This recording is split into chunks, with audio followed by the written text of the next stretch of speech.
My God Bharat. Nepal में कुदरत का एक ऐसा भयंकर रूप देखने को मिला है जिसने सभी को झंझोर कर रख दिया है। नेपाल की भूटेकोशी नदी और उसके साथ कई नदियों में अचानक आए तूफान ने सब कुछ ही पलों में तहस नहस कर दिया। स्थिति इतनी भयंकर थी कि अब तक 160 से ज्यादा लोगों की मौत की पुष्टि हो चुकी है और लगभग 800 से ज्यादा लोग अभी भी लापता बताए जा रहे हैं। लापता लोगों में आम नागरिकों के साथ साथ कई विदेशी सैलानी, तीर्थयात्री और सुरक्षा कर्मी भी शामिल हैं।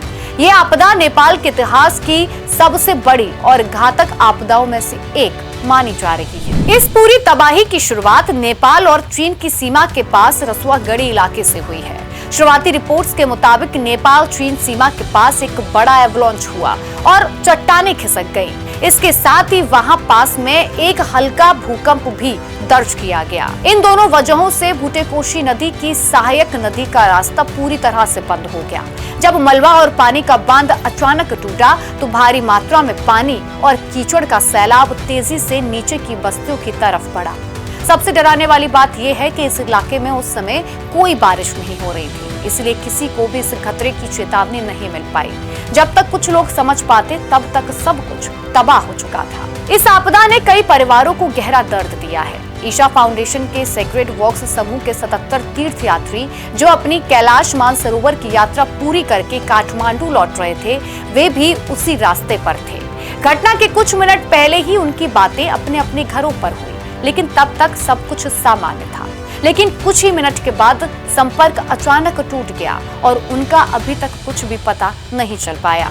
इसके अलावा कई होटलों, हाइड्रो इलेक्ट्रिक प्रोजेक्ट्स और रास्तों पर मौजूद लोग भी उसकी चपेट में आ गए। इस मुश्किल वक्त में भारत ने पड़ोसी होने का फर्ज निभाते हुए तुरंत मदद का हाथ आगे बढ़ाया है। भारत की तरफ से मानवीय सहायता और आपदा राहत सामग्री भेजी गई है। भारतीय वायुसेना के C-130J विमान के जरिए नेपाल के काठमांडू में 10 टन राहत सामग्री पहुंचाई गई है। इस राहत पैकेज में अस्थायी तंबू, कंबल, स्वच्छता किट, सौर लैंप और जरूरी जीवन रक्षक दवाएं शामिल हैं।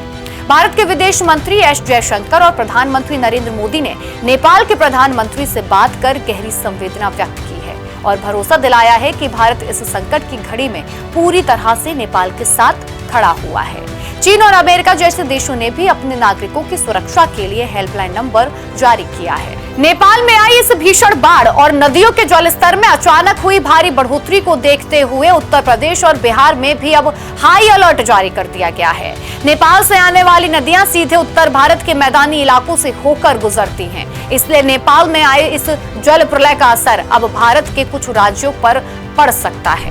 प्रशासन ने नदी किनारे बसे गांव और निचले इलाकों में रहने वाले लोगों को आदेश जारी किया है। स्थानीय प्रशासन लगातार स्थिति पर नजर बनाए हुए है ताकि किसी भी आपात स्थिति से तुरंत निपटा जा सके और जान माल का जो नुकसान हो उसको बचाया जा सके।